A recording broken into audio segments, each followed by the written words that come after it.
Ladies and gentlemen, welcome to Doppler's Gear Garage. It is Saturday. Let's switch cameras right there. Okay.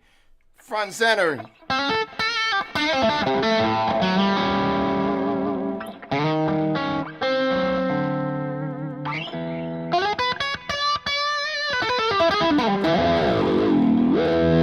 Okay, well, first of all, hello. Happy Saturday to Mario. What's going on? How you doing? Great to see you.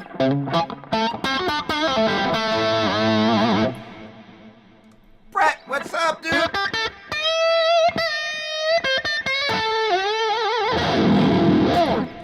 Okay, holy cow. Well, good morning to everybody. I hope everybody's having an awesome Saturday. I got kind of a fun day ahead of me, but the best part is I got a chance to start it off hanging out with you. Zach, hello, the faithful. Let's see what I got for you.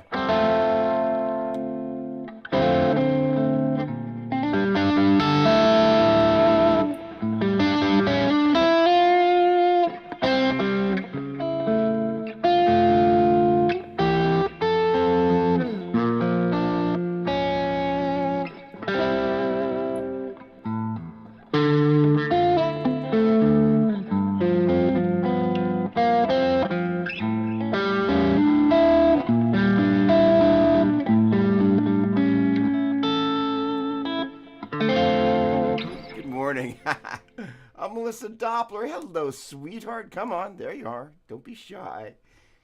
Awesome. All right. Well, Chris Alexander, good morning to you as well. Today we're going to be talking about something near and dear to my heart. And a couple of things happened this week that kind of got this cued. As I probably mentioned before, one of the places I kind of mine ideas for what we're going to talk about, sometimes in advance, sometimes not. Depends on how I feel, because I'm a creative, and being creative is about sometimes responding to what is happening around you. What I want to talk about is guitar health. The idea is, as creatives, Zach was a great example there.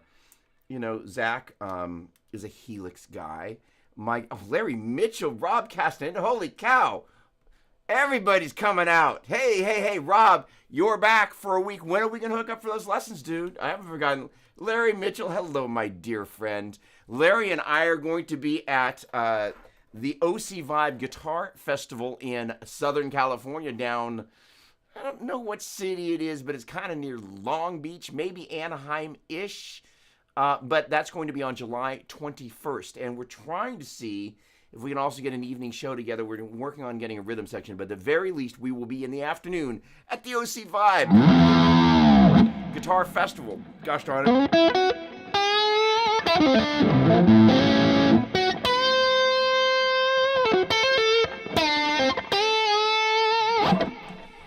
And also at that, you're going to get a chance to see Philip Sace. And Phil X are also going to be there, and then it's a ton of great gear. So if you're in the Southern California area, Saturday, July 21st.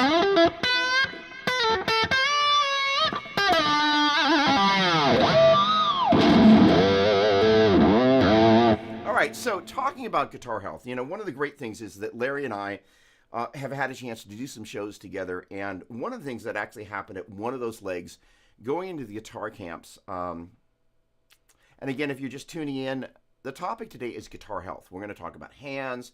We're going to talk about ears, as in tinnitus, that ringing that never goes away. And those of you that have it know what I'm talking about. And those of you who don't, part of what we're going to talk about is not getting it. The other thing is, we're also going to talk about stuff like tendonitis and tingling in the fingers. And, I want to start talking about rest. What traditionally happens at the guitar camp is I have a tendency to work about somewhere between 18 and 20 hours a day. And as it turns out, this last guitar camp, and I can talk about this, I was kind of doing the all-day thing, but at night I was coming back to my room and prepping and sending tracks back and forth with Joe Satriani, because Joe was playing, as well as Larry Mitchell, on my forthcoming instrumental album. And so Joe had a window to work on this stuff, so I brought my mobile Pro Tools rig with me, but I was kind of robbing Peter not to pay Paul, because at the tail end of the string of shows that Larry and I got a chance to do along with Chris Cisneros, the last one of those, I was dead beat tired. And traditionally after the run of 4 days and 4 kind of sleepless nights at the guitar camp, usually I kind of go home and I burrow into the covers and kind of, spend a long afternoon going to sleep early and kind of waking, sleeping through the night. I wasn't afforded this opportunity. I want to, first of all, start talking about sleep. I think it's really important, especially as you get older, find out what your optimal sleep number is and do your best to hit it. For me, it's about 8 hours. And so that means that, one of my favorite things, I'll tell you, true, I love getting up at 6 a.m. every Saturday and prep for you, because it's one of the most fulfilling, rewarding things you can do. But if I don't allow myself to get rested, oh, right. And then, yes, right. How could I forget Doyle Dykes? Holy cow. Thank you so much for that, Zach. So, yeah, and this is one of the, the other things is that as I was in Australia, the times flipped around by something crazy like 17 hours. So the great thing about that trip, and I will non sequitur, but it's all related to all these things, was it gave me a chance to kind of refill my tank. So one, I want to talk about doing the best that you can, when and where you can. There you go. It's such a great habit. And the great thing is when I wake up at 6 in the morning, the first 3 hours of my day are generally spent focusing on this, because it means so much to me. Usually at some point I'll kind of wake my fingers up a little bit, because the interesting thing is that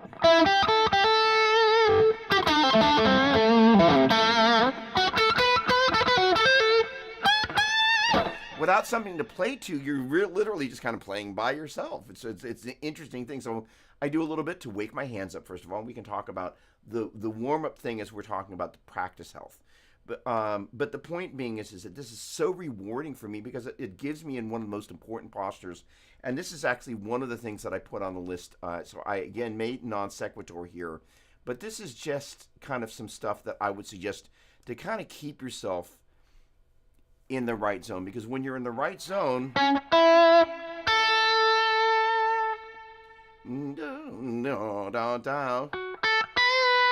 you kind of know what's going to come next, right? And part of about being centered with the guitar is that, one, you get a chance to do the things that you're used to doing, quote unquote, on command. But then there's also kind of like what happened with Zach.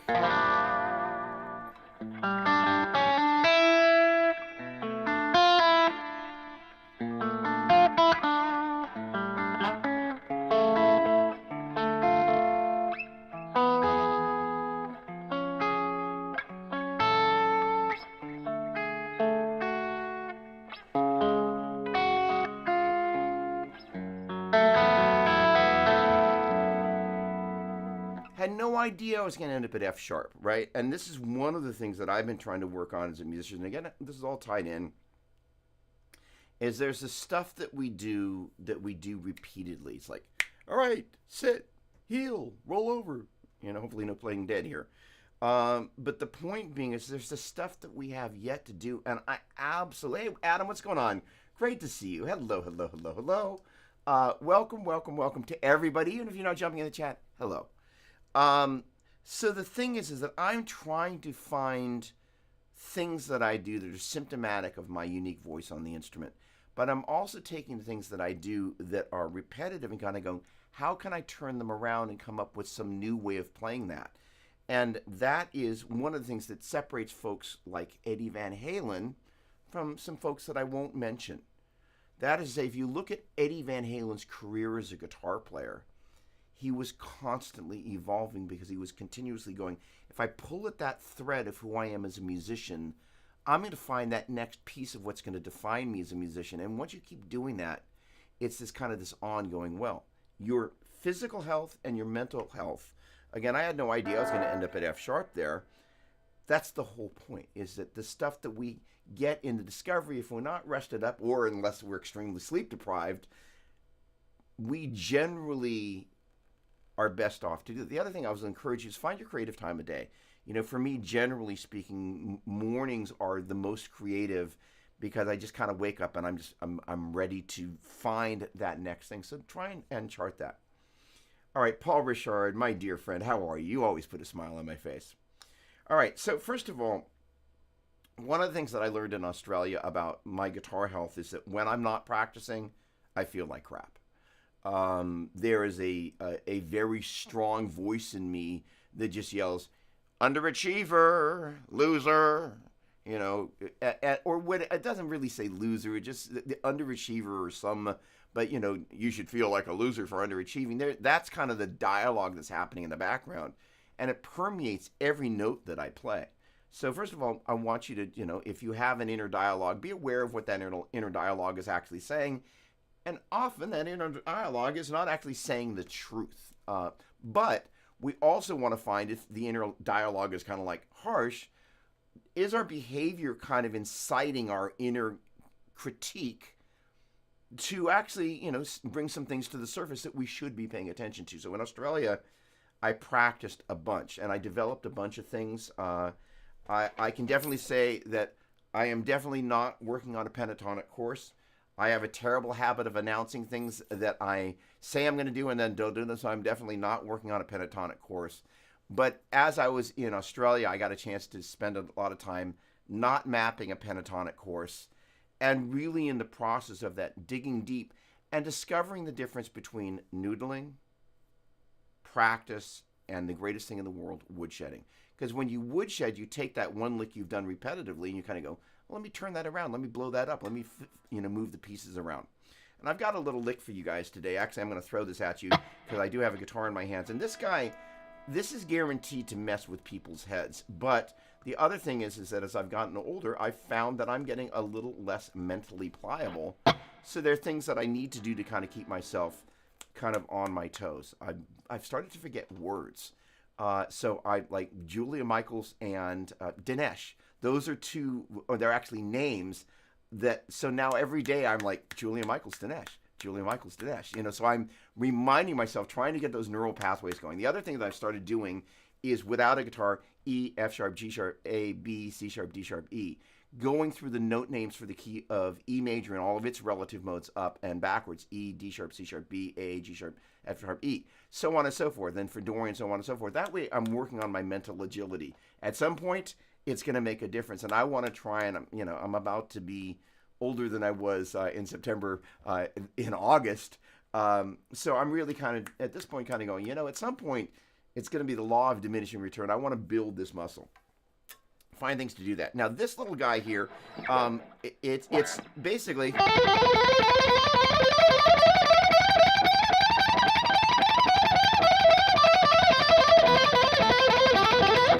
I've been playing that puppy for years, and that's what I refer to as 3-note per string speed exercise A.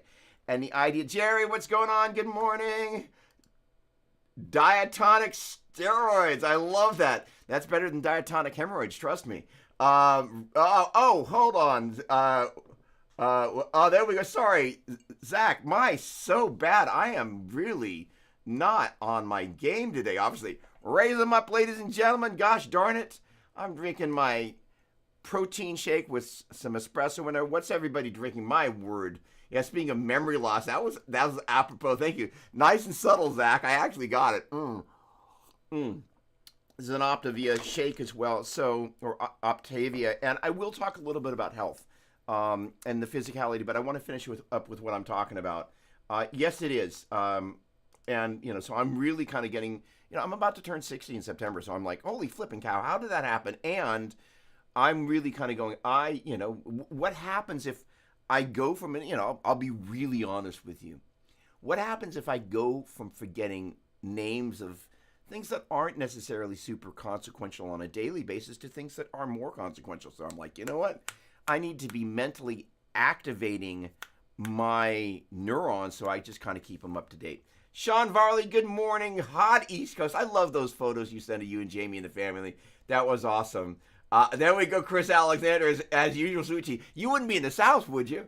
All right. I have problems remembering names when suffering from bad sleep habits. So that is one of the things that I am beginning to kind of go, I think it is better when I'm sleeping more. So I'm very conscious of that.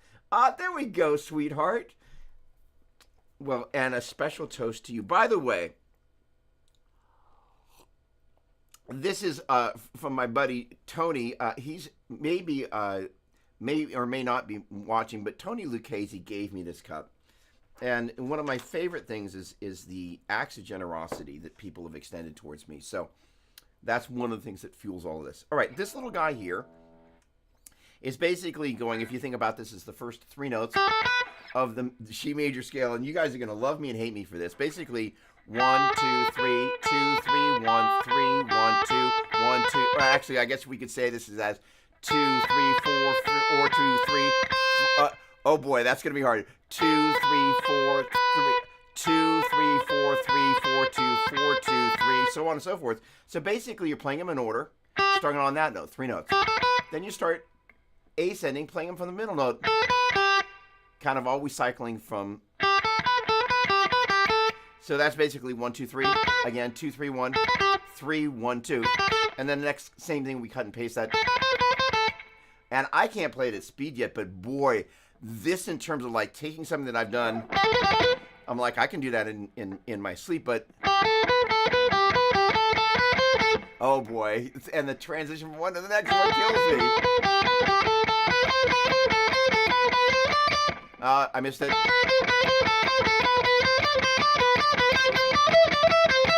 There we go. So that guy, if you practice that, if you're looking for a mental tongue twister for your fingers, you have it. Have at that. And by the way, the opposite version going down is basically. So that's basically 3, 2, 1, 2, 1, 3, 2, 3. Sorry, 3, 2, 1, 2, 1, 3, 1, 3, 2.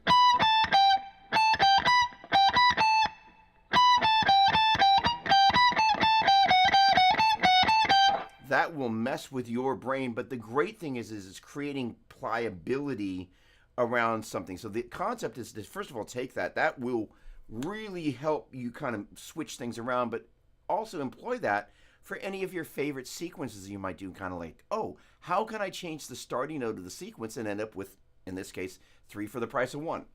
All right. Hey, brewed some Costa Rican Tarazu today. Awesome. That's probably got a rolled R that I can't do. Tarazu. Sounds sweet. Awesome. Spencer, I pay attention to this as dementia runs in my family. Besides the mental exercises, there is a body of evidence that resistive training helps stave that off. I love that. I have a hard enough time with regular speed exercise. Hey, this will make it easy. Thank you. There we go. 1, 2, 3. 2, 3, 1. 3, 1, 2. Sorry. No. So it's going to be 1, 2, 3.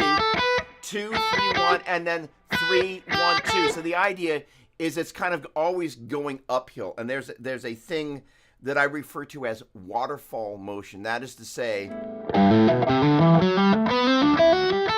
that's water falling up, and that's water falling down. So if I took the top 3 notes, even if I'm starting from the middle one or the upper one, the flow of the notes, even when I flip around, is always kind of going up. So we're going 1, 2, 3, 2, 3, 1, 1, 2, 3. So yes, thank you for asking. And then backwards, it's 3, 2, 1, 2 1 3 1 3 2, and it will mess with your brain. But holy cow, 3 1 2. There you go. So 1 2 3. So it's 1 2 3, and basically we're ascending. So then we're gonna go 2 3 1, and then 3 1 2.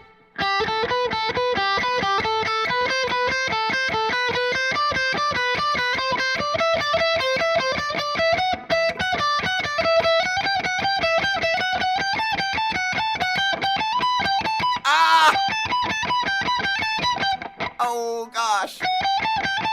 I hope somebody's enjoying this.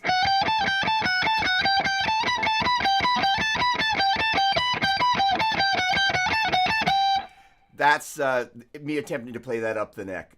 So hang on, let me, why am I not seeing the ability to add this? Why I can't type in the chat, that's why. Okay.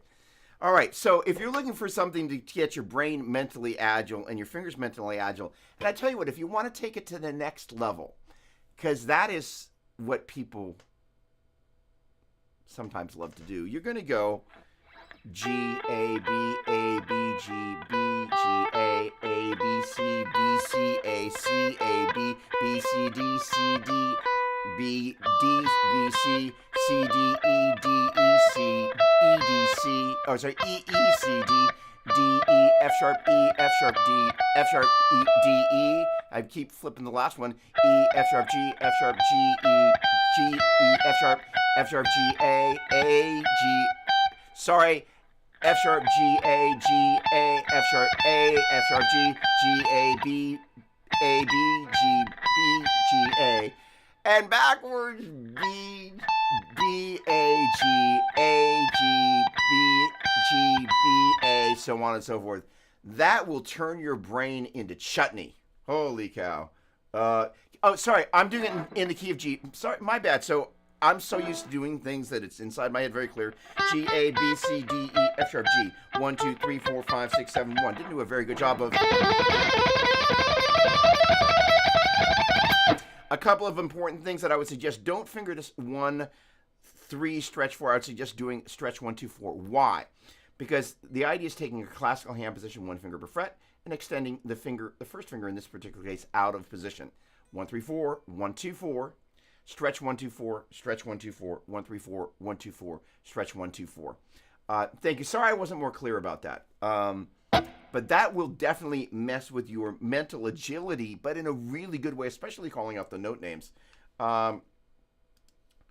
So why the stretch 1, 2, 4? Because as you take this little spot in the G major scale, G, A, B, C, D, F sharp, G, A, B, C, D, E, F sharp, G, A, B, C, C, B, A, G, F sharp, E, D, C, E, D, C, B, D, C, B, A, G, F sharp, D, G, holy can, I can't talk backwards today. C, B, E, G, F sharp, E, D, C, B, A, G, F sharp, E, D, C, B, A, G. That's more like it. As you're taking this G, A, B, C, D, E, F sharp, G, A, that little spot right there, since we're in hand position here like this, it would be very awkward to get used to doing this and making this transition to this, which obviously if you're going to go, in this case, F sharp, G, and A, we're going to finger that 1, 2, 4. So since we're set up the 4th and 2nd finger already at the 7th and 5th frets, respectively, having the first finger move out and in position is the logical way, in my opinion, to do that, and that translates to all the different single strings as well. And that when you get to something like this, that's another good example of that. So that is the A, B, C, D, E, F sharp of the G major scale on the top 2 strings with the first finger at the A on the 10th fret on the 2nd string. And that stretch 1, 2, 3, stretched 1, 2, 4 means that the first finger is extended out of position, but the 2nd and 3rd and the 2nd, 4th are in position. And that will be a big help, in my opinion. Uh, uh, so Eric, what's going on? So the funny thing is, and somebody's gonna laugh out there. So I'm playing tomorrow morning at my local church, at my home church. So I'm playing the Flying V at the church. So it actually, I went to look for it yesterday. It's like, where's the V? And I was like, oh, it's in the case from Wednesday night's rehearsal. So I've been busy making busy making a couple of videos that you'll know more about next week that I can't talk about this week, but they're really cool. We'll leave it at that. In any case, it's been a busy little period of time. Thanks for asking. I will tell the V. Hold on, let's see. I got to do it without the guitar pick to be able to do that. I will tell the V that you said hi. Okay, sleep, super important. I put myself to bed at 10 o'clock on Friday nights so I can get a good 8 hours sleep. Should I wake up at 6 in the morning? On Saturday, so I can be rested and present to just kind of go into, hey, I don't know, let's talk about, extended fingerings or wacky stuff like this. And actually, because the idea of calling out the note names wasn't something that I had necessarily planned on, but let's see if I can do how I'll do the second time. G A B A B G B G A. So the ability to have that type of, if you will, mental acuity with the notes means that your awareness of the instrument transcends just playing shapes. Now that said, hitting the pause button, shapes are a good 90% or more of the experience of playing guitar. Nothing wrong with like, I don't know the notes that well, the scale numbers. The shapes really, again, the guys in Skinner weren't thinking about what note or what scale degree number it was. They may or may not have known it when they played that, but they actually knew what it sounded like and they knew how to play it. And one of the most iconic guitar parts of all time. So the point being is they weren't necessarily thinking about, oh, let me write that out in music notation. They were thinking about like, this feels right. And feeling is not always something that is, when you write something out in notation, it's just notes. When you watch the great musicians can take a piece of written music and interpret it through feeling, the feeling's not on the page. It's just the notes and the rhythm. We are responsible for the feeling. All right. So, that gets us to, and in addition to kind of sleep, which is there is emotional health. And that's part of what I want to talk about. One of the things that happened in Australia is I had 3 weeks to, first of all, walk on the beach with my lovely wife. Lovely from the inside out, I will say. We had a chance to spend time with family. I got a chance to really unwind, and for us, that includes social media. And so, really, although I took time off the live stream as well because the time zone was just too wacky to pull it off. I basically didn't post, and I'm getting ready to do. And any of you that saw Thursday's Enharmonic post, I'm getting ready to jump head first back into social media and engaging that, having a little bit of a rest and a little breather, both going into that process, and just going at any point if I feel like I need to just take a moment, just go, hey, I'm taking the week off or I'm taking the month off. See you later. I'm giving myself that permission to do that. But the other thing is that I'm changing strategically how I'm approaching, which is like I will be disciplined about what I'm doing.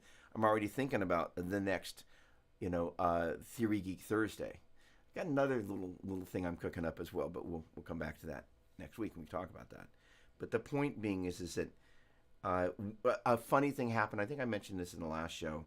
I went to look for something that was in the browser, and I happened to I was like, oh, I'll check my browser history. I'm like, I spent that much time looking at that, and I kind of went, note to self, what are you spending your time doing? Now, that's not to say whether it's TV, sports, whatever it is that you do to kind of mental wasabi, make a note of if there isn't something that you do to just kind of let some steam off. Maybe guitar in and of itself is it. But sometimes when I'm working on video, which is going to be something I'm going to be doing a lot, I just need a moment to put the guitar down and just go. And so whatever that is, I encourage you to find the things that are healthy for your mental being. If I'm not careful, whether your flavor is CNN or Fox, I want to be aware of what's going on in the world, but it's really important to have the mental discipline to go, if I get sucked in by all the crazy, terrible things that are going on right now and allow it to tap my emotional energy, it takes it away from where I really need it. And it becomes a choice like, well, one or the other. And for me, that choice is pretty obvious. So I just want to encourage you to just kind of go, if you find that, media, separate from social media, is gobbling your emotional energy, then, put the mouse down, or maybe just, choose how much time you're going to spend looking at stuff. For me, I'm just kind of like, I generally read the headlines. I may read a little bit of details on something. I'm kind of like, oh, what's going on with this? California right now, we've got this crisis where we got this governor that seems to want to do everything they can to drive business out of the state. So what ends up happening when they drive business out of the state, there's no tax base. Taxes go up, the deficit goes up. I mean, it's just like, it's kind of like California, actually San Francisco, in a recent poll, was labeled the worst city in all of the United States. Used to be one of the most amazing places to live, and more or less, I live in a cesspool. I go out of my way not to go into San Francisco if I can possibly do it. It's dangerous, and you never know when, you're going to be walking down the street and somebody's going to point their gun at you. I'm not going to talk about gun control. That's not what I'm talking about. I'm talking about somebody who wants to take your money and is willing to shoot you for it. That's dangerous. That and my sister was murdered in Oakland. It happened many decades ago, but to think it happens to somebody else and doesn't happen to you, I learned that very early in life. It's just like, you know what? We live in a bubble until that bubble is burst. My bubble was burst when I was 9 years old. So I'm just kind of like, violence happens. I'm increasingly trying to not put myself in the path of that. All that is to say is like, as I'm watching what's happening in my state, I do need to be aware of the headlines because I live here. I pay taxes here. I'm a resident here. I love my state. I love my surroundings. But if I'm not careful, that dynamic can poison my creative space and rob me of what it is that I'm actually supposed to be doing while I potentially still live here until I maybe move to Nashville, and I will hate having to do it, but it's kind of like, it's crazy here. All right, so the idea of creating that mental space, when I was in Australia, being able to walk on the beach was really important. I was like, wow, I like this. So I'm now walking around my local reservoir. It's great. I'm outside. I'm done kind of with the treadmill at the gym until the rainy weather comes. But the other thing is that I set up a series of, as I mentioned, transitioning from not just noodling or practicing, but woodshedding, right? Such that, again, you ended up at that F sharp. What happens when you get into woodshed mode is your creativity, I don't know, let's pick B flat. I don't know, let's pick Lydian.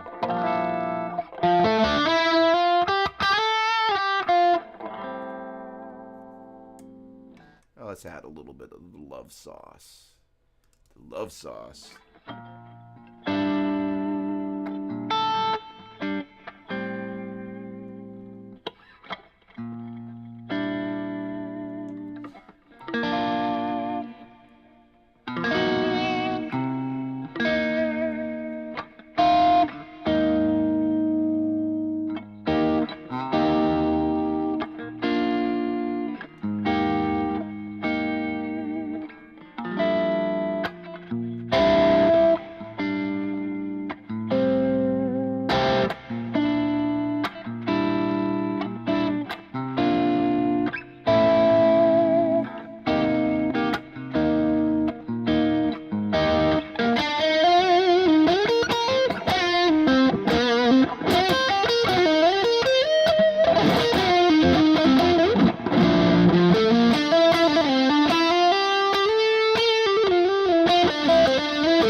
Kind of going, well, where can I go, as opposed to like, where do I always go that I repeat myself?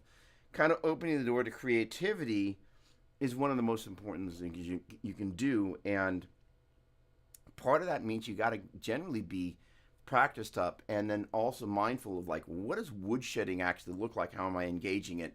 And how am I creating enough practice time that's spilling over into woodshedding that in turn, woodshedding is the stuff that is intended to fuel the fire that when you sit down at the guitar to kind of improvise and do stuff, it happens.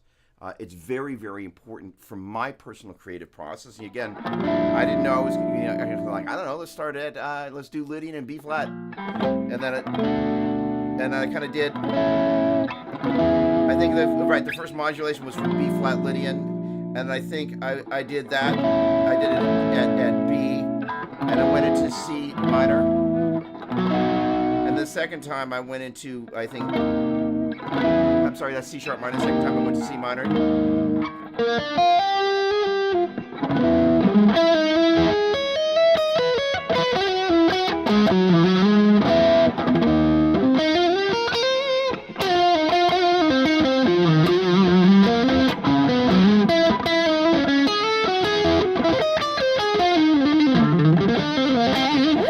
And it's just kind of like, I don't, let me do stuff that I haven't done, because for me, and this is really, really, really important, when you do stuff that you haven't done, it's the stepping stone, even if it doesn't work out exactly as you might have not known what you were going to do. It's a stepping stone to that thing that's 2 steps away that you had no idea that you were going to be able to do. And the thing after that, and the thing after that. I really, if I could inspire you to think about something today, it would be, what's the thing after that, after the thing after that? Because that means you're kind of going, oh, I'm not stuck playing the same stuff. And you know what? If you need to, turn the flipping lights off and see what happens. It's a great way to do it. Oh, hang on. That's so funny. I am taking my helix. It's a very funny thing. Again, I will take a left-hand turn here because, well, I frequently do that. At church, I play helix. In my boogie rigs, I play fractal. In many ways, it just makes it easier, but really my helix vibe at church, I plug in, I'm kind of like, instantly there's my vibe. Interesting thing is that I've been playing lots of different boogies lately, and this is a new one that my good friends at Boogie sent down.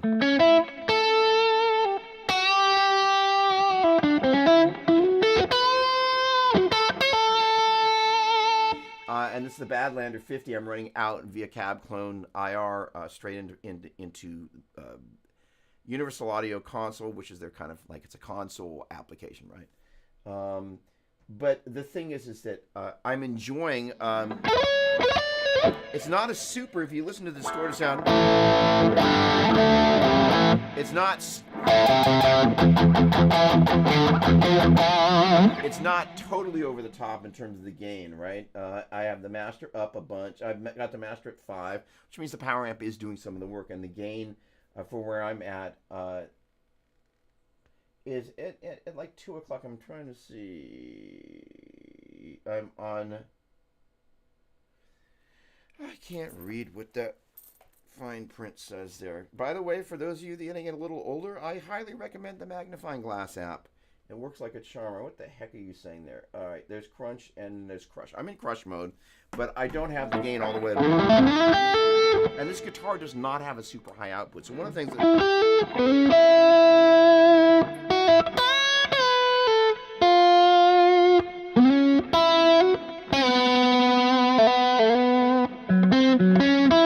I've been working with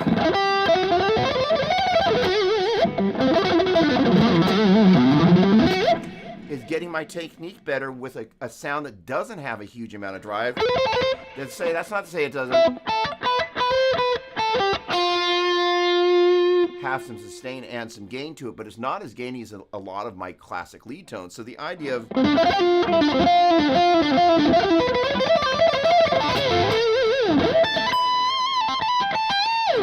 that's to say it's clean enough that I'm having to do enough work here just keeping me on my toes. In any case, all right, Shane. Oh, that's funny. Sean, hello. Nice chords from the man who says it's not, he is not necessarily a jazzer. Very nice. Thank you. I love chords. Hey, what's going on? Che, love you, my brother. Been praying for you, my friend. I hope you're doing okay.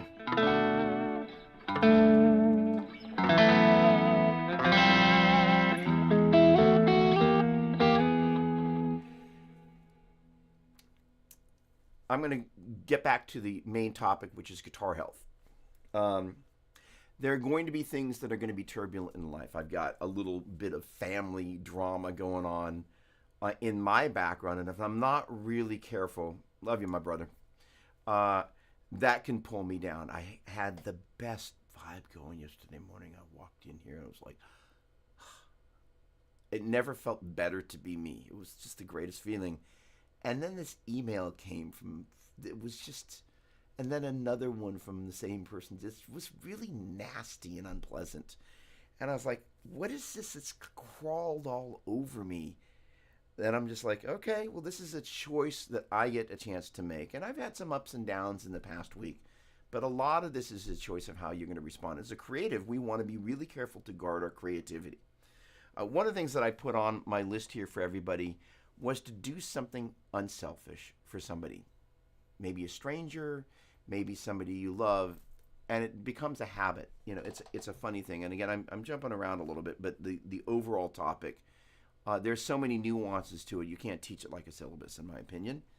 And I guess I'm enough of a dedicated teacher that what I'd love to be able to share in a non-professor or grade school teacher kind of way is some of the things that are actively changing my life in a positive way. And hopefully some of those will have some similar effect for you. But, you know, when Melissa and I were in Australia, something happened. We went someplace and people, you walk into a room, there is an atmosphere. You walk into a nightclub, you walk into a restaurant, there's an atmosphere. And one of the things is Melissa and I are generally very friendly with whoever's working there. And I kind of said something, you know, kind of abstractly to her. It's like, it's interesting how, you know, you can walk into a room and your positivity, or conversely, your negativity, can really change the atmosphere. And I encourage you to kind of be aware of how you walk into the different environments you're in, how you change that atmosphere.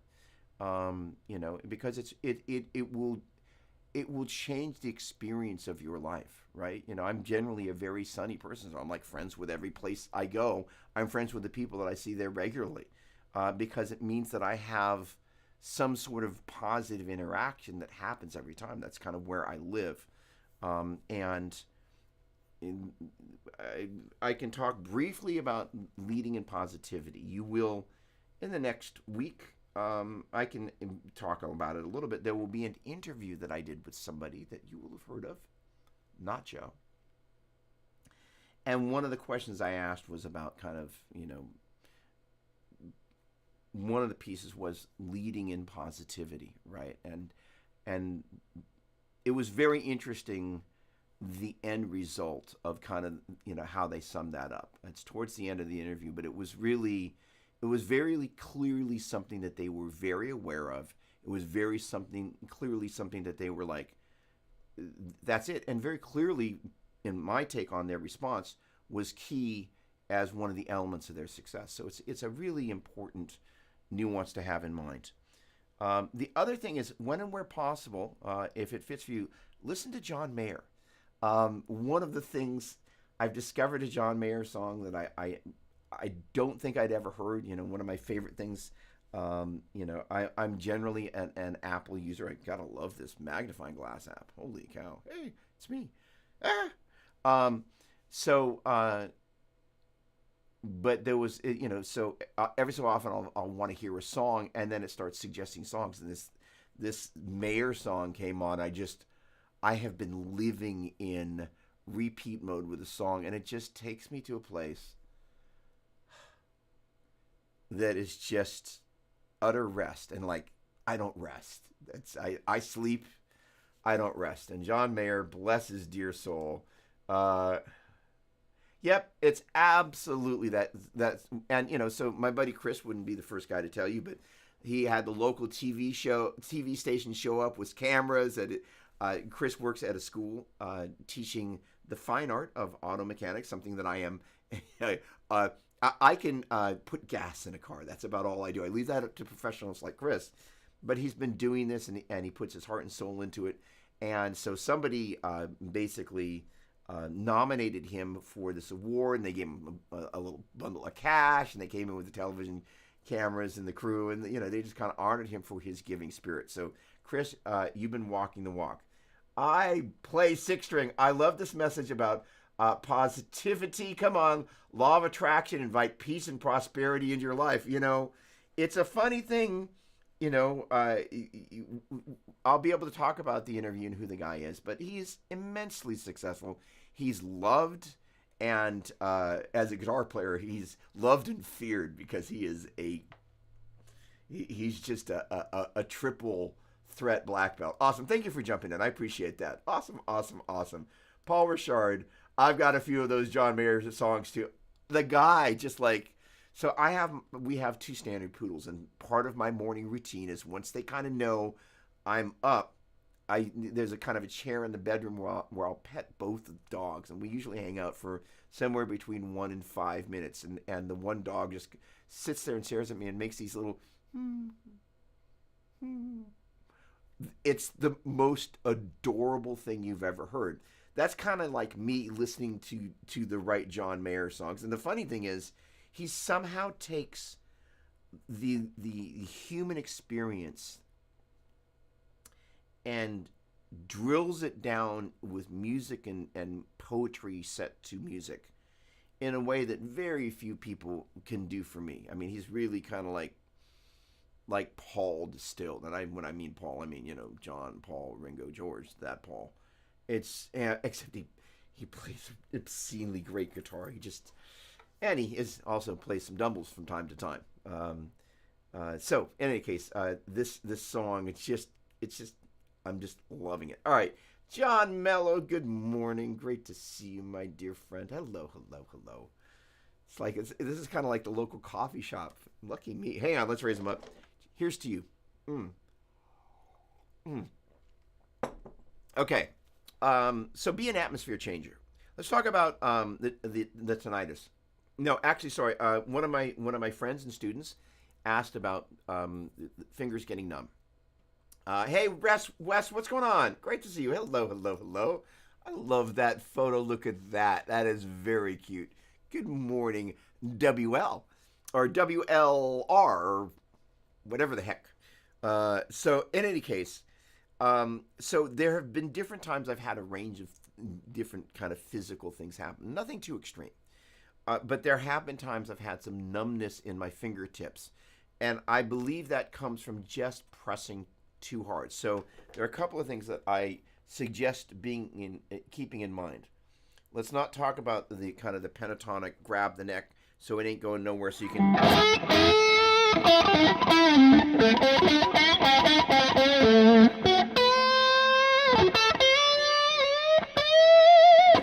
There I am grabbing the neck in the kind of antithesis. And by the way, this is what can give people a little bit of a problem. They're so used to like, hey, when I play with my thumb around the neck,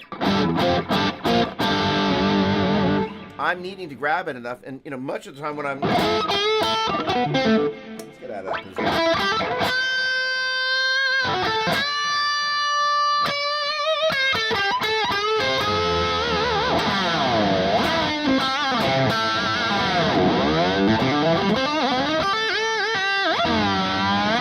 I'm grabbing the neck.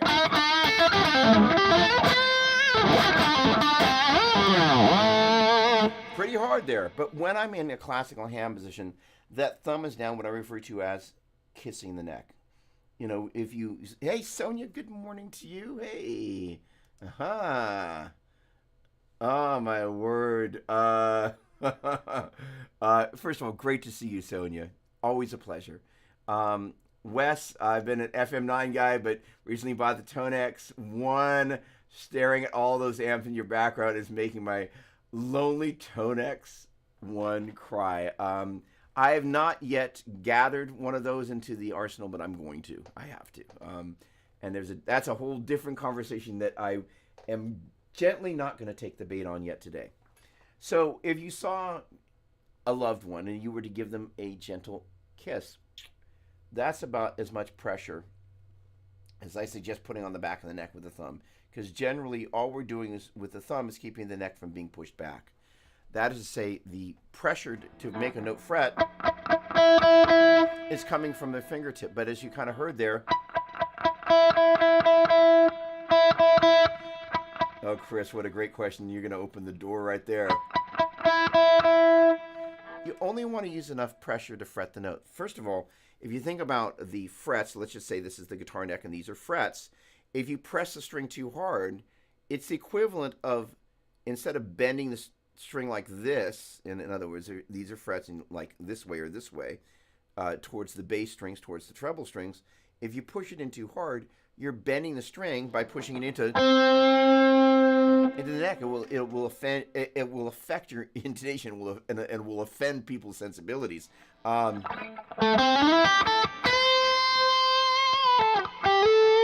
when you're in that classical hand position, you only want to use enough pressure to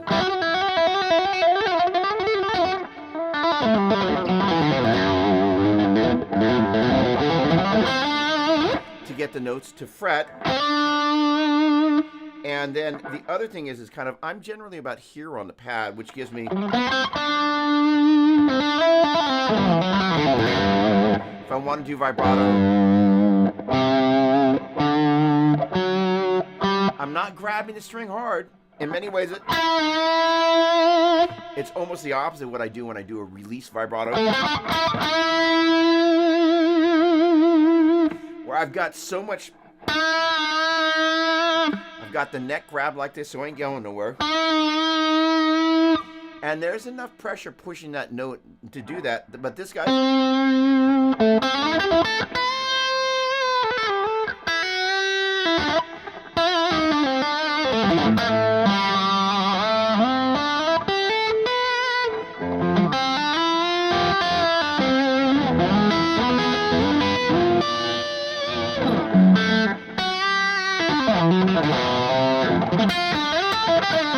so that is to say, if you're pushing too hard, and one of the other places where you're going to find that you have a tendency to do that, let's say when we start to pick harder with the right hand, it's really hard not to start pressing harder with the left hand. So be conscious of that. And it's kind of like, if you're, it's just one of those things, when you start to pick harder, you're just going to grab harder. I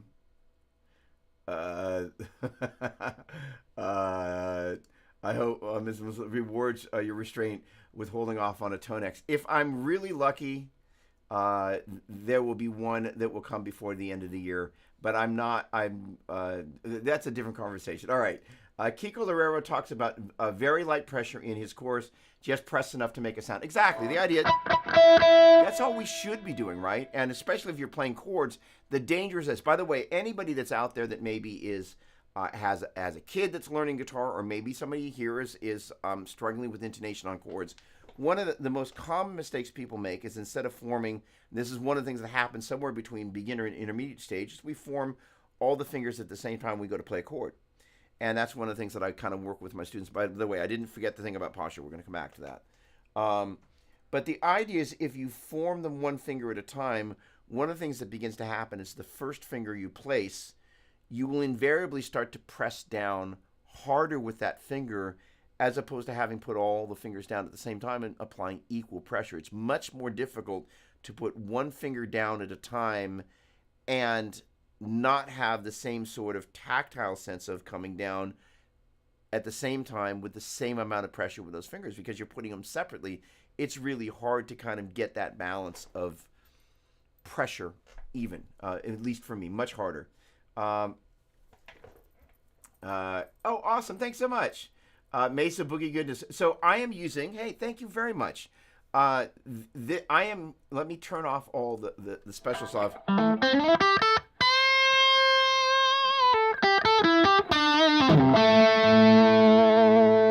So that's just the amp. This is, first of all, the Lexicon 224 Reverb plugin from my good friends over at Universal Audio. And this, there's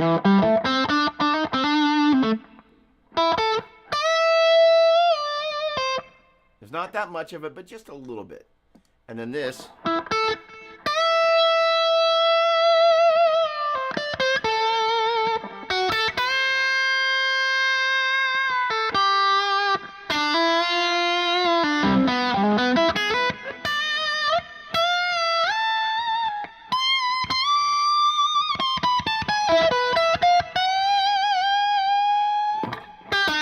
Oh,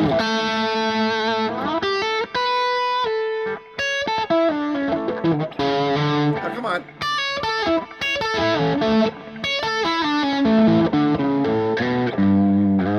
That was more like it. Holy cow.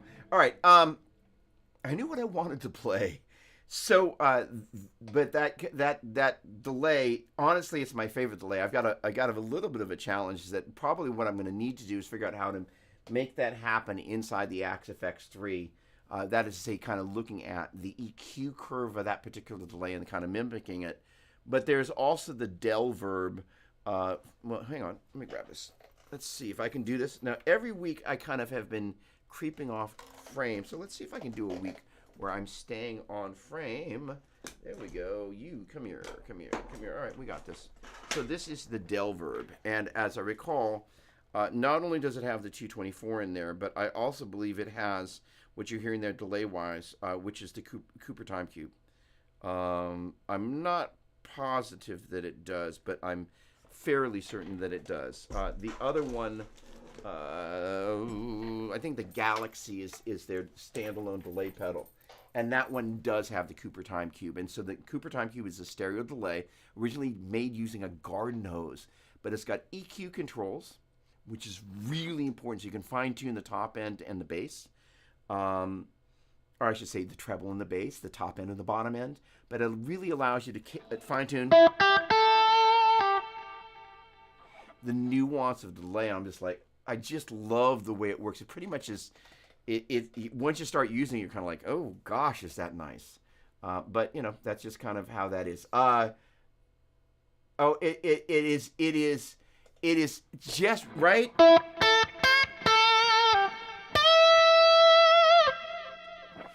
It's really good. Really, really, really, really, really, really, really good. Okay. Hey Vince, what's going on, my man? Great to see you. Hello, hello.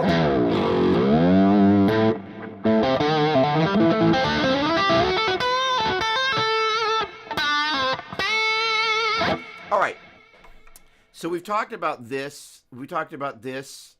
One of the things is Chris very kindly asked about posture. One of the things that I'm super anal retentive about, and I harass my students about all the time, is get the guitar on your left leg.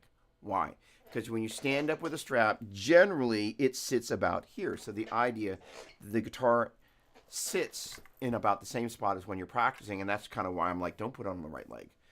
It's going to create problems. Most people don't stand with the guitar like this. And the other thing is that really, arguably the most important reason, if you look at the axis of the arm here, when the guitar is on the left leg, you're generally at about just maybe in from a 90-degree angle to your body. So that is a really, we're here, you're not going to be sticking your chicken wing out there like that. It is the most relaxed position, all right? Generally speaking, I spend a lot of time in this chair, I have a tendency to try and keep my posture reasonably good. There is a ring. When I bought this chair, it's a taller chair because I knew because of the height of my desk here, I needed to be higher up. But I also knew that I needed one with a ring. And so the left leg is on the ring. I do have a little guitar stand, but it has sprouted legs and it's gone. I've been looking for that upstairs for the bedroom. I've been given permission, ladies and gentlemen. This is a giant win to keep where the flying V used to be in between the dresser and the wall. I've now got the SG over there. So when I'm gonna get back to the healthy practice bit as well. And then I got to get out of here in a bit. Oh yeah, awesome. So the idea of having good guitar posture is really important. As I've gotten older, I used to have some stuff happening with my neck and my left shoulder because I've become more diligent about just being conscious of my posture. It's pretty much gone away. I'm also aware that I spent a lot of time with the mouse. Yesterday I was doing some editing on some audio, and it was more or less an hour of constant right hand movement. So at a certain point I'm like taking a little break, taking a little breather. So keep that in mind. I kind of every day I start with a vitamin routine because it just kind of, I'm replenishing the things that kind of you burn through. All right, so the tendonitis. I have a small tendonitis injury that I got maybe 25 or 30 years ago. If I'm careful about what I'm doing, it doesn't flare up. If I'm not careful, it can. And it happened. I was at the store where I used to study with Joe Satriani and then took over teaching. Uh, and I did this very long acoustic guitar session. I'm sitting there struggling playing the chords over and over and over for a song that with a singer that I ended up not doing something with. But like a couple of days later, I'm like, what's going on with my arm? And so I gave myself a tendonitis injury. For a number of years, I stayed away from acoustic guitar, but now I can play acoustic guitar, and actually I have a once a month acoustic guitar gig where I basically play. It's actually one of the coolest gigs ever. I do nothing but improvise for 2 hours, and I get paid. And they love me. They think I'm the greatest thing ever. This is so cool. And part of it is, I will say this, and this is not to slight, musicians who come in and do casuals, but like I'm excited to be there as opposed to like, yeah, I'm bringing my gear in for another gig of the week. I'm like, I'm really excited to be here. I get to play music. I get to get paid for it, and so they're always really happy to see me, and I more or less get a chance to play, and I get to shred a little bit, and I do some blues, and I do some melodic stuff, all on acoustic, and so doesn't give me any problems. But the point being is that I do need to listen to my body, and if I feel it's starting to strain, I give myself a little bit of a break. So generally, caffeine's an irritant for that stuff. So you want to be conscious of how much caffeine you intake. And also be conscious that some ibuprofen is probably a good idea, especially when you feel stuff's going to be swelling up, or when you know you've got a period of time where you're going to be doing a bunch of playing that you're not going to have a gap around that within reason, because you take too much, it can hurt your liver, kidney. In any case, it's a consideration. Griffin, hello. All right, so the tinnitus part of this, I have probably you can't necessarily compare one person's tinnitus to another, but I have a marked ringing in my ears. There is no silent night for me, and it's basically that I've done permanent damage to my hearing, and so I am conscious. Generally speaking, I don't have them in my pocket now, but I will. I generally don't go any place without earplugs. There actually is a plastic bag by the front door with a bunch of just kind of generic heavy duty firing range earplugs that are waiting there to be taken out to the car, such that if I'm ever someplace that I need earplugs, I can use them. I know it sounds slightly wimpy, but when I'm at church and the band is playing, I always have earplugs in. That is, say, unless I'm playing. So like I'm real, and if I go to a concert, I definitely have them in.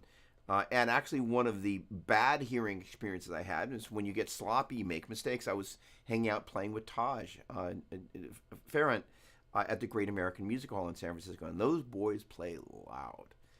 And I was loving it, so I wasn't wearing my hearing protection in there because I was just like, I'm enjoying this. The next day, my ringing was way worse. Fortunately, the extra ringing that was happening that day went away a couple of days later, but I was like, okay, I get it. I'm listening. So like, that was kind of like, all right, because most of the time when you have a hearing injury, generally what happens when it starts ringing, it doesn't get any better. At least that's been the case for me. Oh, look at this. Okay. I'm a certified plant-based nutritionist, FYI. Great to know. The next camp that we're at, I'm going to sit next to you again, and I want to get the full download. I appreciate that. I am not a vegan, but we eat a lot more vegetables, and I'd be very curious to get your take on organic versus non-organic, and so on and so forth. Stomach, kidney, and other things, as long as you don't exceed the regular dose, you're okay. Thank you, Griffin. Dr. Griffin Gaines, that is. As soon as the pain starts, stop and give it a rest. Same thing with the tingling. I find that the shaking gives it a help. So yes, thank you. But yes, and that is the thing is if you're feeling pain, your body's going, stop, you up there. That's me being the body talking to my head. And we should listen. This is one of the things that I learned from March at Vi 7. Some fret buzz on the acoustic doesn't hurt.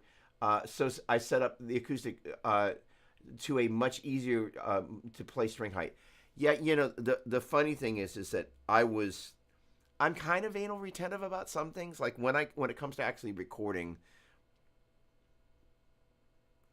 I don't want the listener to be detracted from something that I did that I could have done better to the point where they didn't notice it, and that means intonation.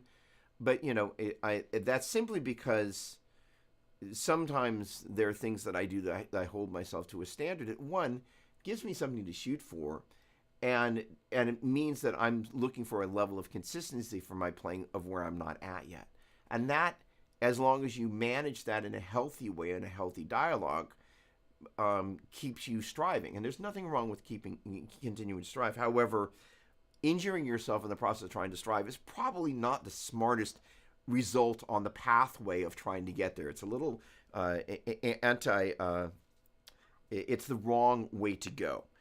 So the interesting thing is that yeah, I can tell the story. I didn't tell anybody the story. This I can tell the story. All right, this is fun. So last Saturday, around my teaching schedule, I had a gap in my schedule, so I went into Gary Brower's, and I dropped off an amp for my buddy Glenn. He loaned me a vintage Gibson amp, and I can only tell part of the story. But I'm driving there, I thought, in all the years, because Gary works on Joe Satriani, Kirk Hammett, James Hetfield, Neil Sean's guitars, and me.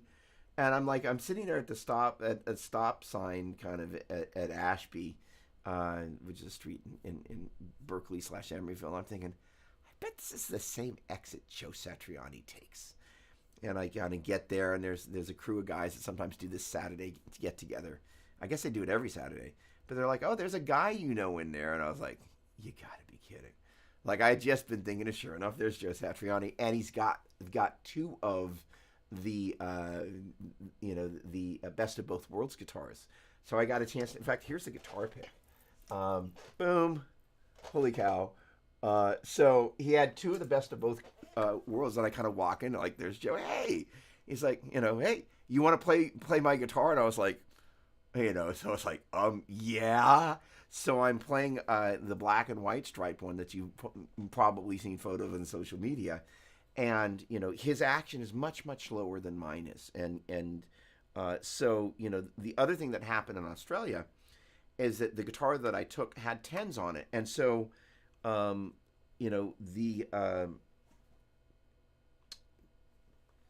should have put you right here.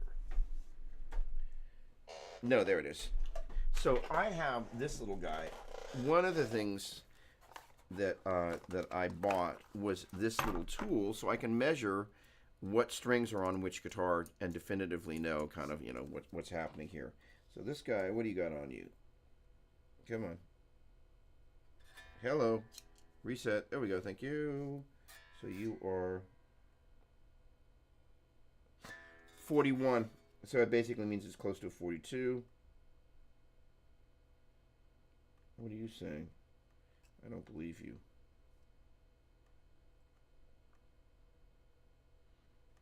That's funny. Saying it's an 8. Well, it should be a 9 through 42 set. But this guitar is very set pretty stiff, even though it's got a bar on it. And the action is pretty high. So Gary commented, Doug sets his action much higher than you do. And I do. But I'm also getting used to using tens. And so, the interesting thing is in the thought of kind of going, hey, if there's a little bit of a background of a tendonitis injury, are tens a concern that I'm going to have? And so I spent, 3 weeks practicing like a lunatic and woodshedding on the Les Paul Special that's over there with a pair of P90s that sound great and with tens on it. And then the SG that I've got is set up with nines. No, it is. No, it's set up. It's set up with. I measured. I think it is set up with nines, but the action, you've got your bridge and then your tailpiece. The tailpiece is way down, so the action is just nuts. It's as stiff a guitar as I've ever played, but it's really helped with my right hand. And I find that in terms of kind of getting that initial.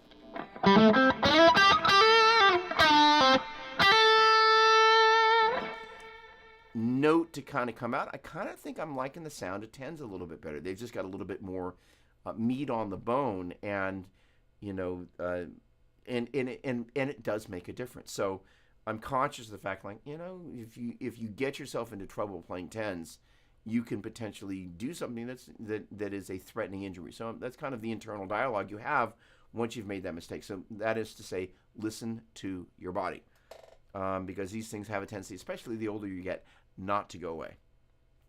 All right, we've covered tingling, tinnitus, tendinitis. For your musical health, in the bedroom now, I've got a spot where I sit without, although the phone is there, I'm using it for, I wonder if it's launched. I don't think it is. Come on. Yeah. Oh, come on. Let's see. Come on. All right. You, come on. There we go. There we go. So that's kind of stays in my, kind of regular rotation apps. There we go. Come on. There we go. Come on. Let's see. How the heck do I get back to it? All right, you got to pull up and then pull down, whatever. All right, I can't operate an iPhone. The point being is it's one of my, not in kind of my regular, I stash them so they're on my home screen, but it's in my, constantly active apps. And so I will sit with that. I'll run through a routine. And what it enables me to do is really, on a daily basis, really sit with the instrument and get to know it acoustically. So this is one of the questions that I've been kind of,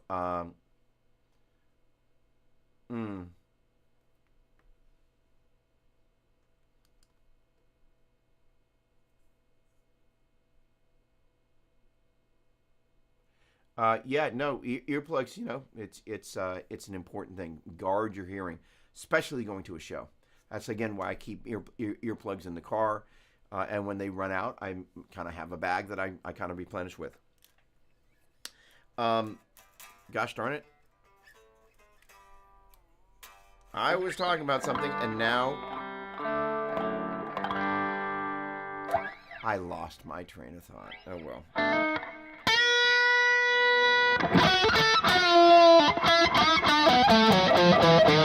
Right, the bedroom. All right. So sitting with the metronome, playing acoustically, it's really, really, really important. It's one of the questions that, over the years I've been asked many times. Like, should I practice with an amp? Should I practice acoustically? Should I practice with a clean tone? Should I practice with a dirty tone?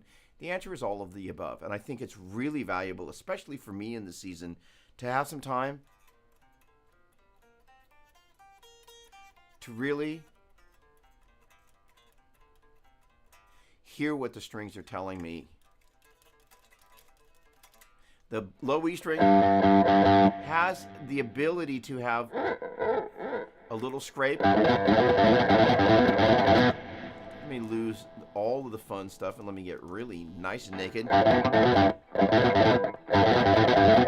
And I purposely, I have the volume turned off. So I've kind of created one of those settings that the last thing you want to is play fast on, but that's also a good setting to kind of go, holy cow, what is reality?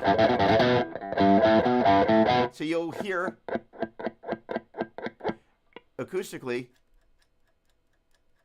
you can hear that little bit of scratching there. So as I'm working acoustically,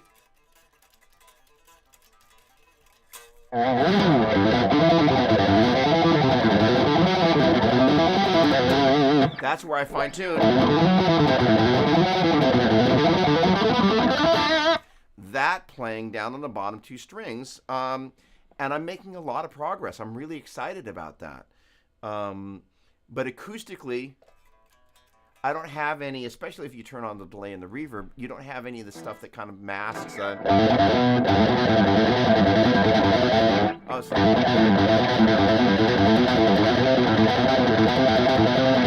I do some specific exercises that I'm just targeting and isolating that low E string so I can really hear how I'm attacking the string. If I hit it really hard versus softer, I'm finding that with less pick attack, I'm getting less resistance from the string. So I'm trying to listen to what the guitar is telling me more, and generally it's telling me to lighten up with the right hand. So I'm kind of going, okay. And so this non-distracted, as I started to talk about, I will use this. Oh, look who that is. I will use this for the metronome setting and or to record certain things if I happen to play something. Because one of the things that I give myself permission to do in my practice session, as I'm specifically not working on mapping a pentatonic course, is I will come up with some ideas. If, for example, you were to look at the first four notes of the minor pentatonic, you will know that it's a 1 flat 3 4 5. And if you think about a 1 flat 3 and 5, that sounds an awful lot like a minor chord. So if you can kind of go wheedly, wheedly, wheedly, wheedly, wheedly, wheedly, resolve at the 1, wheedly, wheedly, wheedly, wheedly, wheedly, wheedly, resolve at the flat 3, wheedly, wheedly, wheedly, wheedly, wheedly, wheedly, 5. So you can do that and kind of go whiz, and I could do then the same thing at the 1, flat 3,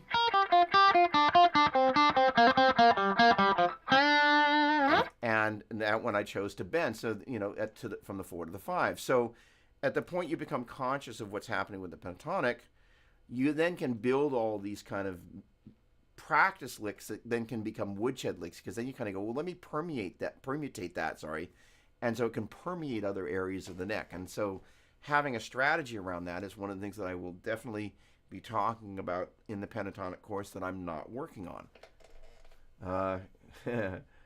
Zach, strings in between sides, Ernie Ball, Primo, Slinky, nickel wound, strings 9.5 through 44. So I am a Dunlop endorser, and my buddy Brian Kehoe, actually, and Zach, you're right on the money, has sent me some 9.5, which I believe through 44. It's a great idea. The only thing that I'm slightly hesitant about, especially in terms of suggesting that, Joe Satriani is in the guitar that I played, the one guitar that I asked him what strings he had on there. He was using, I think I can say this, nobody's gonna mind. I will say he was using Diodarus, so it's XL, right? Because he's been an XL user it was his first quote unquote endorsement ad. The first ad that Joe Satriani, that was his mug, in was Diodarus. He's been with them forever. So the thing is, you can walk into just about any music store and find, XL 110s, XL 120s, whatever it is that's your flavor in XL, they're probably going to have it. I have, and ironically, I'm going to totally contradict myself here, but here we go. I have a custom set, and Dunlop really needs to make these strings, by the way, for the general public. It's a 9 through 42 set with heavy, with their heavy core, which is a thicker core on the wound string, so they behave and feel more like a 10, but the thickness of a 9, so that articulation that you're used to getting with the pick, and not picking a thicker string, then you don't have it. Ironically, as I'm pointing towards the Les Paul Special, as I've gotten used to playing through the 10s, I'm like, so why is exactly that I need a string that feels like a 10, that behaves more like a 10, that feels like a 9, if I'm really digging playing through 10s?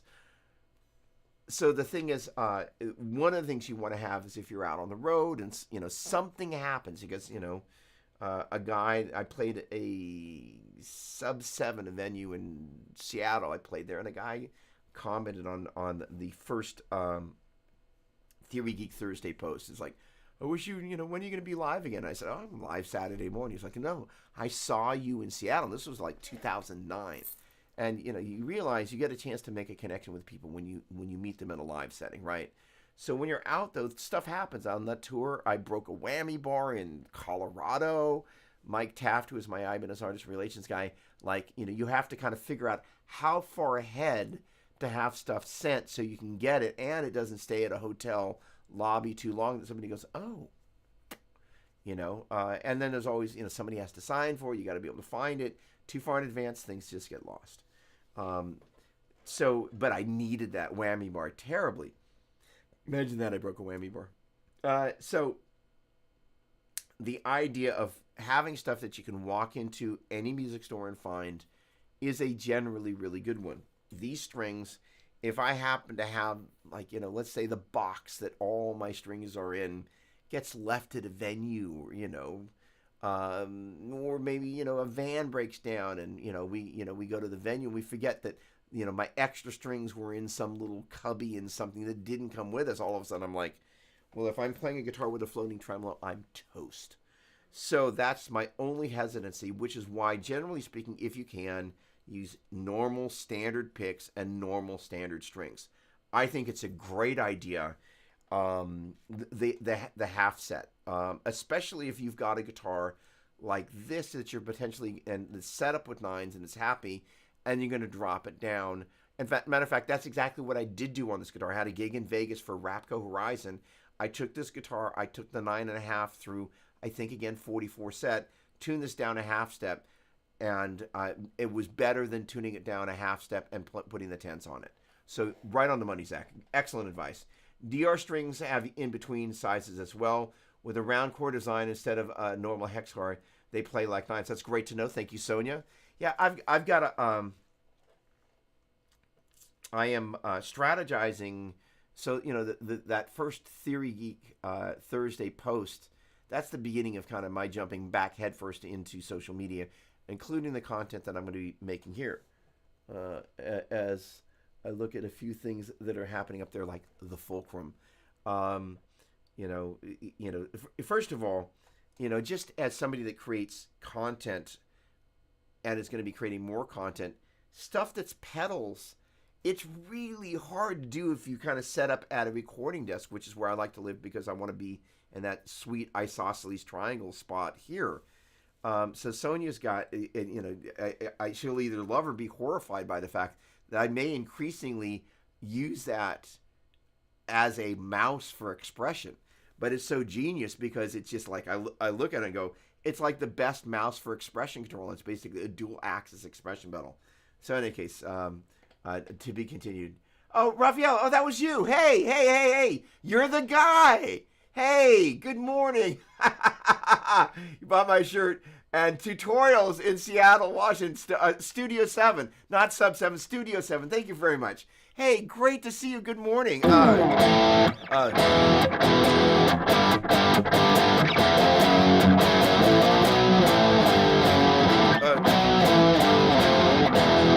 That's for you, my friend. Great to see you. Holy cow. Hello. Studio 7, that was so much fun. Pleasure, and the neat thing again about getting a chance to go out and play music, you meet people. It's not that you're just going, hey, let's sell some merch and make some money. You make a connection with people, and gosh darn it, it's been a minute since then, but I'm looking forward to getting back there. Hopefully in the next 12 months, I look forward to getting back. Raphael, thanks for saying hi, and thanks for being here, and thanks for your comment the other day. I just loved that. In case you couldn't tell, it's like, excellent is the word. Thank you, my friend. Awesome. Strategizing, you got that. Melissa, I'm going. Brett, what's going on? Finally get to join on a Saturday. Excellent. Great to see you. All right. Well, first of all, with that note, I actually have someplace I'm going today. So I took the day off teaching. I can't talk about what I'm doing. But I will say, first of all, thanks for hanging out. That's what I want to say. Again, I'm going to kind of, they're out of, I kind of figured, a lot, between COVID and, the things, we will definitely find another joint in town. And I will make a point of finding you. And that'll be great. So, the neat thing is that when you get a chance to go out and tour, the ability to take songs that the reason I'm pausing is I can't talk about what it is that I want to talk about yet. But the concept of, oh, awesome. Yeah, right?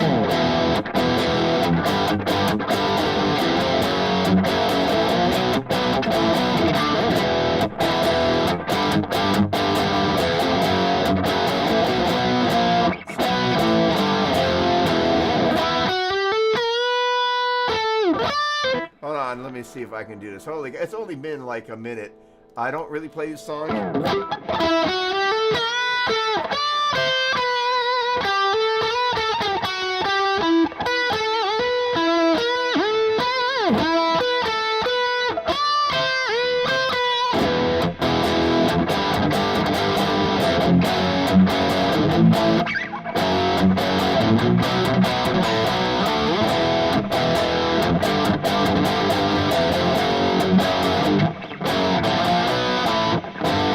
Something like that. All right. Oh gosh.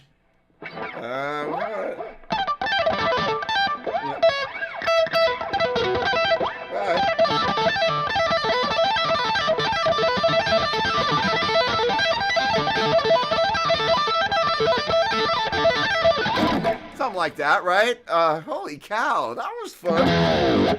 Sorry for brutalizing my own rhythm guitar part. But that was, I got us all down on 100 and Cavs, you need him. Oh, look at that. That's a friend indeed. Thank you so much. That's great. I will probably be traveling with Boogies, but much appreciated. Much, much, much appreciated. Road hospitality, boom. Awesome, awesome, awesome, awesome, awesome. Let's see. Okay, I think I've got caught up on just about everything. All right, that was a lift, wasn't it?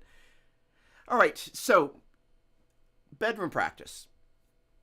I want to close out on this, and I got to kind of get running here. I've got someplace I need to be. The metronome, and I'm really conscious of not hopping onto email. And when I'm on this computer, there are enough digital distractions of the other things that, as I in terms of most of my communication, I am a reluctant text person because I'm all thumbs.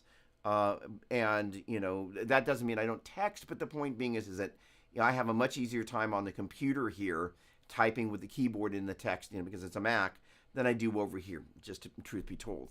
So really, as I'm in the bedroom there, I'm not as tempted to get distracted with the phone as I am with this guy. And so it means I can sit with the practice time and then really take that practice time and turn it into woodshedding time. And I'm really sitting with the instrument, getting a chance to hear the strings. And also, I want to encourage you, I want to leave you with one last concept. There's certain things that I'm working on. The idea of taking... That's just one of the most difficult things for me, this little finger roll.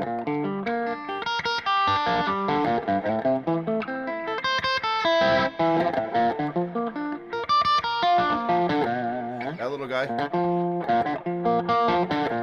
That just does not come naturally to me. So that and a series of other things that I just kind of keep working on until I get better at doing them. So I want to encourage you to run at the things that are hard for you and just kind of go, you know what? I'm going to get there. And the other thing is that, let me make this change here. So we did this thing, and that was the concept of 1, 2, 3, 2, 3, 1, 3, 1, 2. And the idea is you would take that for each spot. Oh, so hold on. Got it.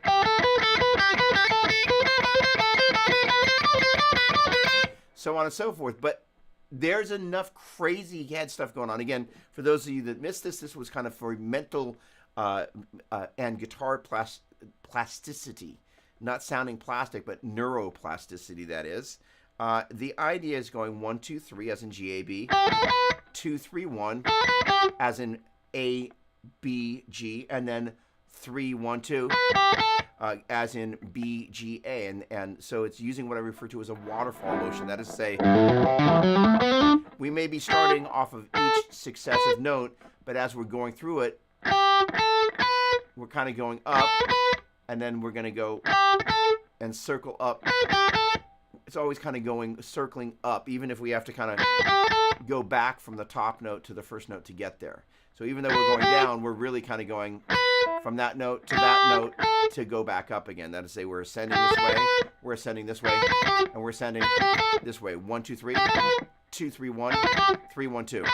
So the idea is that it's really difficult, at least for me in this moment, to do that back to back. So I'm using a method that I'm going to do it now, a method I call 4, 2, 1 method. Well, first of all, I'll employ it 2 different ways. 4 times.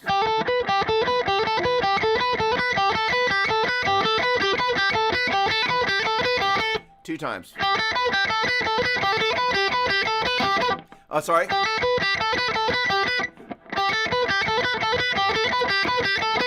1 time. And that way you're practicing this guy 4 times. This guy 4 times. And this guy 4 times. And that one is like mentally, it's like it's not something I would naturally play, but then you go to 2.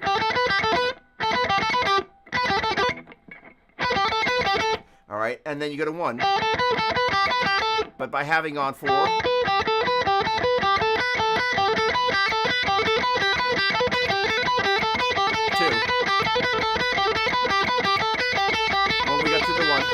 it becomes easier. And that 4-2-1 method is one of the things that I've been like, oh, that's awesome.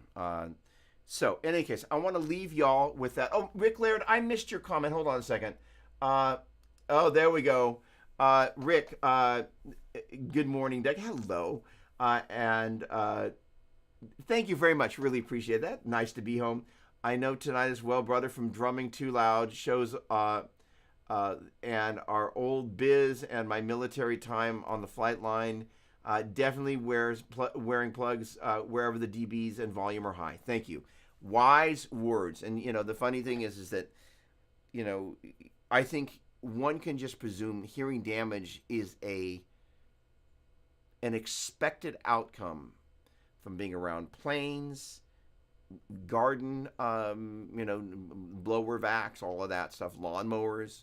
I don't know. Now, I'm not actually with the speaker on, but I'm with my near field monitors. I'm increasingly conscious of where, I'm not going to show that one because disaster could ensue, but I have a second Apollo Twin that I use purely for monitor control. And you may not be able to see it. Yeah, you probably can. You can see these little kind of, those are LED lights. And so you're able to see how loud or how quiet you're monitoring at. And one of the things I'm becoming increasingly conscious of is what is my monitoring over the course of a day level. The other thing is as you're mixing, and Longshore Union, I love that. Come on. Right there, my man. And is that an Ibanez? What is that guitar there, by the way? Or is that an Aria? What is that? Because it's got the little at the end of the headstock. I was talking about volume and speaker, and I did it again. All right, so the point being is I was saying something that must have been so unimportant that I forgot exactly what my topic was, which I'm getting old. The idea of monitoring the volume, right? So the thing is that creating this was going to arguably one of the most important things I was going to say, hence why I actually did remember it. As you are potentially recording, one of the most important things you can do is, yes, turn things up and listen to how things sound. One of the really important things you can do is get used to monitoring at quieter levels, because if the mix doesn't sound good or clear quiet, turning it up allows you to kind of hear more information. So you can kind of begin to hear something that was maybe masked behind another instrument, where it's just loud enough that it kind of, if you think about like a balloon that you blow it up, imagine that you have a balloon that's got a logo on it and you blow it up too much, it distorts. In some senses, turning it up loud gives you that kind of sense. Oh, I can see all the, if you will, stretch marks, which is the equivalent of, I can see the thing that's hiding behind the guitar that is not crafting space for it to live in, or the bass or whatever, making things fit. So monitoring at a quiet volume is really important. It's also really good for your ears. So keep that in mind. Craig Parker, my dear friend, how are you, brother? Always a pleasure. Chris Alexander, thank you. I am glad I'm back too, you know, and just first, and thanks again. You guys and gals, excuse me, if I say guys, you know, the gals are included, are awesome. You warm my heart every week, and you know, this is just such a joy. So thanks for that. Have an awesome week. You know, look forward maybe next week if you find, you know, where if you have a place that you can practice and spend time,